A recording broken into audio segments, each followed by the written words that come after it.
क्या आप जानते हो कि गुरु द्रोण जैसे महान शिक्षक, एक महान योद्धा, भीष्म जैसे पितामह, जिन्होंने अपने पिता के लिए अपने आप को जीवन भर एक प्रतिज्ञा में बांध लिया। गुरु द्रोण और भीष्म जैसे महान योद्धा जो धर्म का पालन करने वाले लोग थे और उनके पीछे जीवन भर की धार्मिकता थी, तो आखिर भगवान कृष्ण ने उनको क्यों मारा? कर्ण, जो कि एक महान दानी था, उसने जीवन भर दान किया, यहाँ तक कि अपने कवच और कुंडल को भी दान कर दिया। उसके पास आया कोई भी व्यक्ति कभी खाली हाथ नहीं जाता था। अपने पूरे जीवन में उसने कभी किसी को ना नहीं बोला।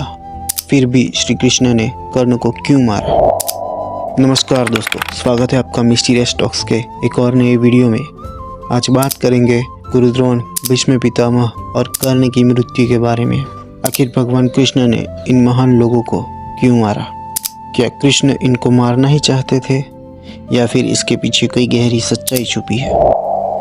आइए जानते हैं मिस्टीरियस टॉक्स के इस वीडियो में। कहते हैं जब भगवान कृष्ण महाभारत के युद्ध के बाद घर लौटे तो उनकी पत्नी रुक्मणी ने उनसे कहा कि आप गुरु द्रोण और भीष्म की हत्या में कैसे भागीदार हो सकते हैं, जो इतने धर्मी लोग थे और उनके पीछे जीवन भर की धार्मिकता थी। शुरुआत में तो कृष्ण ने उसके सवालों को टाल दिया और कोई भी उत्तर नहीं दिया, लेकिन जब वो नहीं मानी तो कृष्ण ने उत्तर दिया और कहा कि इसमें कोई संदेह नहीं कि गुरु द्रोण और भीष्म के पीछे जीवन भर की धार्मिकता थी, लेकिन उन दोनों ने एक ही पाप किया था जिसने उनकी सारी जीवन भर की धार्मिकता को नष्ट कर दिया। रुक्मणी ने पूछा कि वो पाप क्या था। भगवान कृष्ण ने उत्तर दिया कि वो दोनों उस समय दरबार में उपस्थित थे जब द्रौपदी को निर्वस्त्र किया जा रहा था और बुजुर्ग होने के नाते उनके पास इसे रोकने का अधिकार था, लेकिन उन्होंने ऐसा नहीं किया। यह अकेला अपराध दुनिया की सारी धार्मिकता को नष्ट करने के लिए काफी है। रुक्मणी ने पूछा, लेकिन कर्ण के बारे में क्या? वो अपनी दानवीरता के लिए जाने जाते थे, उनके द्वार से कोई खाली हाथ नहीं जाता था। तुमने उसे क्यों मरवाया? भगवान कृष्ण ने कहा, इसमें कोई संदेह नहीं कि कर्ण अपनी दानवीरता के लिए जाना जाता था।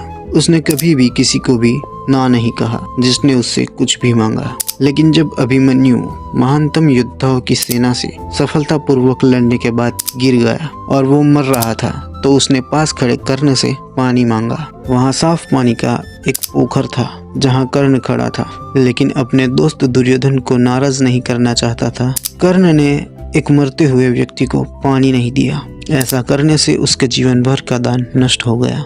फिर बाद में युद्ध में ये वही पानी का पोखर था जिसमें उसके रथ का पहिया फंस गया था और वो मारा गया। तो दोस्तों, इससे ये समझो कि आपका एक अन्यायपूर्ण कार्य आपकी ईमानदारी के पूरे जीवन को नष्ट कर सकता है।